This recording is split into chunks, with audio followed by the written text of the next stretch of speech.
Where do people start if they go, so this sounds great, right? Like, oh, cool. I just going to match my values with the company values. But sometimes we don't even know what that is until we kind of get within the organization. But we can always start with ourselves. So what advice do you have for people to really start to determine what their true intrinsic values are? Well, I would say it starts with two things. The first one is you have to sit there and answer this question. What's the word I want someone to use to describe me at the end of my career? And if you think about that, so for me, the word was thoughtful. I wanted to be considered a thoughtful leader. And so that meant that, I looked at things from its widest consequences, and you were a thoughtful individual. As you go through your career, what you end up doing then without even realizing it most of the time is you're building a mosaic to that word thoughtful. So for example, if you pick the word innovative, well, then everything you do, you're trying to be innovative, leading edge on technology. You're the first adopter when it comes to new types of technology. Some people, it's integrity. Everyone has a different word. But I would say, think of that word you want someone to use to describe you at the end of your career.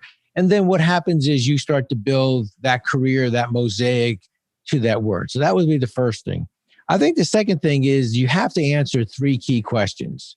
And I think it's important that you're truthful to yourself as you answer these questions. The first question is, who am I? So who is Rocky Romanella? Who's Amy? The second question is, what do I stand for? Now, if you think about it, companies need to go through that as well. And think about the companies that we've worked for at different times. They all have mission statements, value statements. It's posted all over the place. So it's easier for you to be able to articulate the first two. The third question is the most important question, which is, what won't I compromise?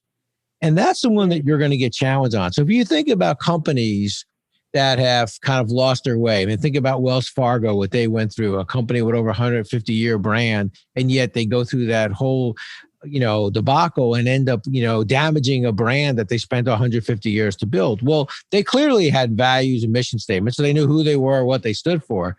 But at the end of the day, it was number 3 that was the problem. What won't we compromise? And that's what you need to answer as an individual. What are the things that I won't compromise as an individual? Is it values? Is it integrity? Is it, work ethic? Whatever it is, you need to know that third question. And so now you're set to go, right? So now you understand yourself. You understand that word you want someone to use to describe you at the end of your career. And you know those 3 questions. Who am I? What do I stand for? And what are the things I won't compromise? And so now